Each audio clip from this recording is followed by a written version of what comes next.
Bonjour à toutes et à tous, bienvenue sur votre chaîne d'information en régional à la une. Avant toute chose, vos prévisions météo. En plus, ce sont de bonnes nouvelles. Jusqu'en fin de semaine, l'été s'installe dans la région avec des températures proches de 30 degrés pour les prochains jours et surtout du soleil, du ciel bleu.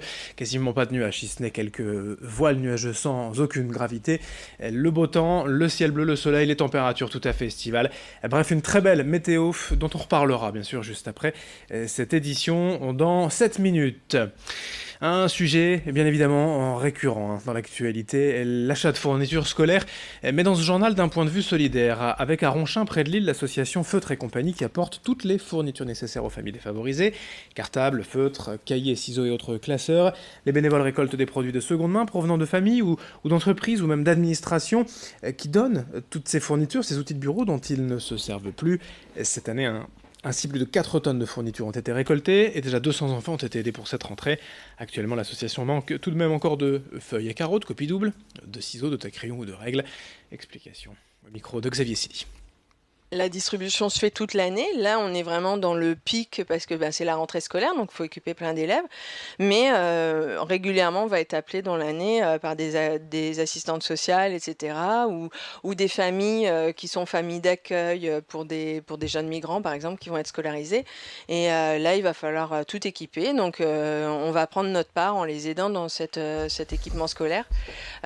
Donc, on reçoit et on distribue toute l'année, même si on a des pics évidemment plus traditionnel comme celui de l'été avec la préparation de la rentrée scolaire. Et si vous souhaitez contribuer à cette cause, aider l'association, sachez que les bénévoles seront demain et samedi au centre commercial Auchan, Fâche-Tuménil, pour récolter quelques fournitures scolaires que vous seriez prêts à donner. Dans l'actualité, également le développement de la fibre, le développement Internet dans le département du Pas-de-Calais qui se poursuit. Pour en parler, nous avons reçu la vice-présidente en charge du numérique dans le Pas-de-Calais, Bénédicte Messéane. Les objectifs sont élevés, développer la fibre dans l'ensemble du département d'ici quelques mois. On l'écoute, Bénédicte Messéane avec nous au plateau. On a la chance en fait que ça se passe bien. Bon, bien sûr, il y a toujours des petits aléas. C'est 700 000 prises puisque c'est un programme régional, enfin ancienne région, c'est-à-dire Nord-Pas-de-Calais. 700 000 prises au total. Et normalement, fin 2020, tout le département du Pas-de-Calais sera fibré. En bref, dans le Boulonnais, les suites de cette sordide histoire à Samé lundi soir, le couple responsable de l'accident ayant fui l'hôpital abandonnant ses enfants a été interpellé. Finalement, mercredi après-midi au Portel, la mère conductrice du véhicule au moment de l'accident n'avait a priori pas le permis et conduisait manifestement selon le procureur de la République en état d'ébriété. Elle et son conjoint étaient d'ailleurs déjà connus des services de police pour des faits de violence. Ils sont d'ailleurs soupçonnés d'avoir poignardé un homme à Boulogne juste avant l'accident. Lundi après-midi, ils ont été placés hier en garde à vue. Quant aux enfants, si les deux grands de 4 et 3 ans sont toujours hospitalisés à Boulogne, la petite fille de 18 mois, elle, gravement blessée, elle n'a pas survécu à ses blessures en état de mort cérébrale. Elle est finalement décédée ce mercredi. L'actualité est de manière plus légère tout de même, c'est sur le littoral cet été, un phénomène qui ne vous a pas échappé si vous avez fréquenté les plages de la Côte d'Opale, la multiplication des bars éphémères à Dunkerque, Cuissan, le Portel ou encore ici au Touquet. Ces installations ouvrent uniquement en saison d'avril à octobre, posées sur le sable, offrant à boire et à manger. Ces bars de plage sont une aubaine pour les touristes pour se détendre face à la mer, mais aussi pour leurs propriétaires, qui réalisent ici un chiffre d'affaires plus important qu'en ville ou sur la digue toute proche. Ils doivent tout de même payer une redevance à la mairie, 30 000 € par an au Touquet, et leur pérennité n'est pas assurée. La ville ouvrira de nouveau d'ici 2 ans les lots à la concurrence pour permettre à d'autres de s'installer et d'en profiter. Présentation avec un saisonnier de la plage au micro de Louis Caillé. Avant, il y avait quelques bars de plage, mais avec des places très limitées. Et qu'il y a beaucoup de ça répond à une forte demande. Et il y a beaucoup de gens qui désiraient manger sur la plage, etc. Il n'y avait pas forcément de place pour tout le monde.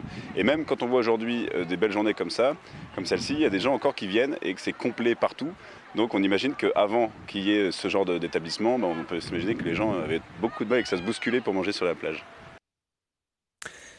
On enchaîne avec un autre sujet d'été, plus léger. 2 ans après sa création par un jeune entrepreneur du Nord, Baptiste Delplanque, la marque de glace artisanale Promis Juré, installée à Saint-Grand-Mélantois, vient d'être récompensée par le Goemio.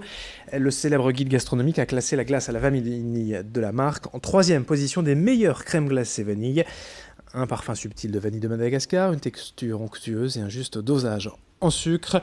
Promis et juré propose ces glaces dans toute la région des Hauts-de-France, dans les enseignes de grande distribution. Au total, 11 parfums différents proposés dans 70 points de vente de la région, métropole lilloise et littorale. 600 pots de glace sont fabriqués dans les laboratoires de Saint-Gand-Mélantois chaque jour. Présentation de cette gamme au micro d'Idil Gunaï.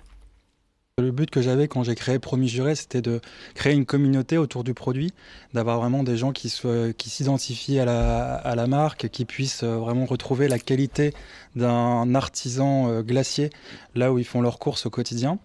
C'est une grande reconnaissance sur le travail qui est fait par l'équipe au labo, sur la qualité d'un produit simple, mais de très très bonne qualité.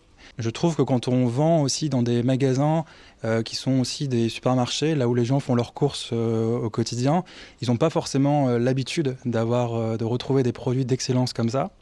Et d'avoir une récompense comme celle du Goût Milo, ça légitime encore davantage toute notre démarche tournée vers l'excellence.